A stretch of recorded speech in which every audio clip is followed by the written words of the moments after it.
Amis du jour, chalutations. Pour les petits nouveaux, moi c'est Sekhmet, et je vous souhaite la bienvenue dans mon podcast littéraire. Dans mon émission, je vais tenter 3 fois par semaine de vous donner envie de découvrir des livres de tout poil, récents et moins récents. Alors, si ça vous tente, c'est par ici la suite.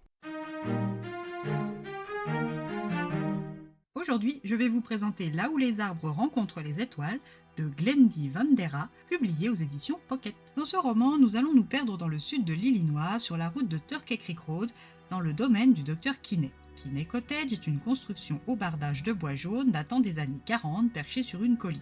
À l'arrière, son terrain s'ouvre sur une petite prairie, entourée de forêts sauvages totalement isolées. Depuis que le docteur George Kinney et sa femme Lynn ont acheté cette résidence secondaire, pas un été ne s'est déroulé sans qu'ils n'y aillent rejoindre leur couple d'amis et voisins, le docteur Arthur Nash et sa femme Catherine. Mais depuis que l'âge et la maladie ont rattrapé Lynn, George loue sa maison à des doctorants de son secteur universitaire de l'Université de l'Illinois. C'est dans ces conditions que Joanna Tale, dit Joe, est arrivée d'Urbana à Kinney Cottage. Tout son été, ou plus précisément son été scolaire, soit juillet et août, va être consacré à ses recherches sur le terrain pour terminer sa thèse en écologie et conservation des oiseaux. Son domaine de recherche pour l'été est la nidification du passerin indigo, un oiseau typique de la région. Elle doit impérativement terminer sa thèse avant la fin de l'été pour pouvoir obtenir son doctorat et espérer pouvoir travailler comme professeur d'université comme ses parents avant elle, surtout qu'elle a déjà perdu 2 ans. Peu de temps après le début de son doctorat, sa mère est tombée malade. Cancer du sein en stade terminal. Ce diagnostic implacable lui aura sauvé la vie à défaut d'avoir été posé à temps pour sa mère. Jo est porteuse de la mutation BRCA1 et avait déjà développé un cancer du sein. Heureusement pour elle, à un stade très précoce, mais nécessitant tout de même une double mammectomie complète et par mesure de précaution, une ablation des ovaires ainsi que des séances de chimiothérapie. Après 2 ans de traitement, la perte de sa mère et de partie de son anatomie, Jo est de nouveau de retour sur le terrain. Joe Daniels, son directeur de thèse, est aux petits soins pour elle, mais elle refuse toute aide, même si elle serait bien utile, juste pour le principe. Cela fait à peine quelques jours qu'elle occupe le cottage quand elle aperçoit près du pacanier à l'avant de la propriété une petite fille et un chiot sauvage. La petite de loin lui faisait penser à une fée de la forêt, mais son esprit rationnel la stoppe dans ses digressions. Elle est juste éreintée par les 14 heures de travail non-stop sur le terrain qu'elle vient de finir. Après une douche bien méritée, Joe s'apprête à se faire griller des brochettes quand la petite fée en pyjama, pieds nus, arrive à sa hauteur. Joe lui demande son nom et d'où elle vient. La petite lui répond qu'elle s'appelle Erupna Seru, qu'elle vient de la constellation d'Ursa Major dans la galaxie du Moulinet et plus précisément de la planète RS. Joe écoute la petite tout en la détaillant et ne croit pas à son histoire, mais entre dans son jeu tout de même. Ayant des difficultés à prononcer son prénom, d'un commun accord, elle l'appellera Ursa. Joe demande donc à Ursa ce qu'elle fait là, à une heure si tardive. La petite extraterrestre lui explique qu'en arrivant sur Terre, elle a pris le corps de cette fillette morte pour assister à 5 miracles terriens avant de retourner sur RS. De plus en plus inquiète, Joe la nourrit et lui demande de rentrer chez elle, en vain. Le lendemain et le jour suivant encore, Ursa est fidèle au poste.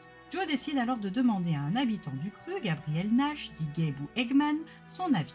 Ce grand costaud de 25 ans est le propriétaire de la ferme voisine, au cottage, et vend des œufs de ses poules sur le bas-côté de la route.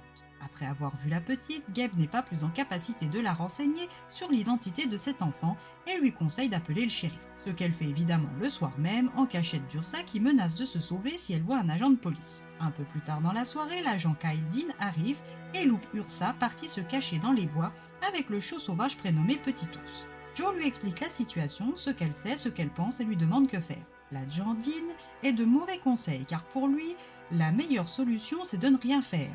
Car, comme on le dit, souvent le mieux est l'ennemi du bien. Joe se retrouve donc avec Ursa, cette petite d'une intelligence remarquable pour l'âge qu'elle semble avoir, en plus de ses recherches.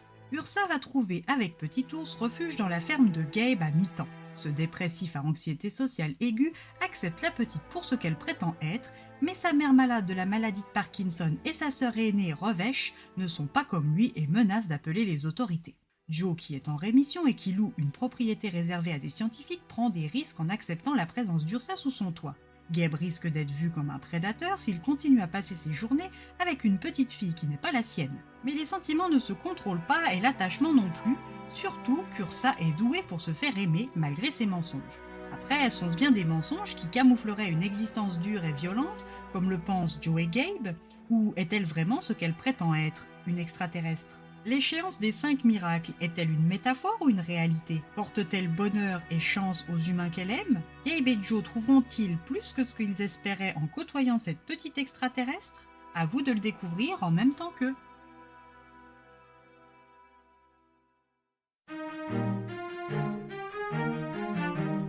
Une histoire touchante, marquante et poétique sur fond de campagne américaine.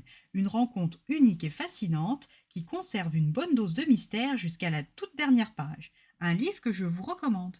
Et bien voilà, j'en ai fini pour aujourd'hui. J'espère que cet épisode vous aura plu et vous aura donné des nouvelles idées de lecture. Si vous souhaitez découvrir d'autres petits bonbons littéraires tout droit sortis de ma bibliothèque, je vous retrouve le jeudi 2 mai prochain pour un nouvel épisode. Et si d'ici là je vous manque de trop, vous connaissez le chemin sur Instagram, les lectures de Sekhmet. Sur ce, chalut les amis et à la prochaine.